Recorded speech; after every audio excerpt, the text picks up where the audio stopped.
පින්වත් මහණෙනි, ගිනි ඇවිලගත් මුළුමනින්ම ගින්නෙන් දිලිසෙන ගිනිදැල් විහිදෙන ගිනියම් වූ යකඩ ආයුධයකින් ඇස නැමැති ඉන්ද්‍රිය අතුල්ලන එක වඩා වටිනවා. නමුත් ඇසින් දත යුතු රූප ගැන නිමිති සටහනක්වත් ගන්න එක හොඳ නෑ.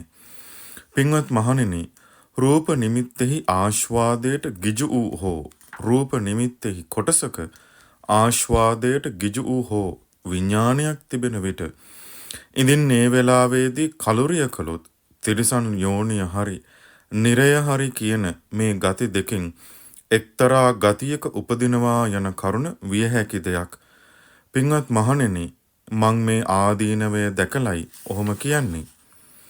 පින්වත් මහණෙනි, එහිලා ආර්ය ශ්‍රාවකයා නුවණින් හිතන්නේ මෙහෙමයි. ගිනි ඇවිලගත් මුළුමනින්ම ගින්නෙන් දිලිසෙන ගිනිදැල් විහිදෙන ගිනියම් වූ යකඩ ආයුධයකින් ඇස නැමැති ඉන්ද්‍රිය අතුල්ලන එක පැත්තක තිබුණා වේ. ඒකාන්තයෙන්ම මං මේ විදිහටයි සිහි කරන්නේ. ඇස අනිත්‍යයි, රූප අනිත්‍යයි, ඇසේ විඥානය අනිත්‍යයි, ඇසේ ස්පර්ශය අනිත්‍යයි, ඇසේ ස්පර්ශයෙන් උපදින්නා වූ සැප වේවා දුක් වේවා දුක් සැප රහිත වේවා යම් විඳීමක් ඇත්නම් එයත් අනිත්‍යයි කියලා.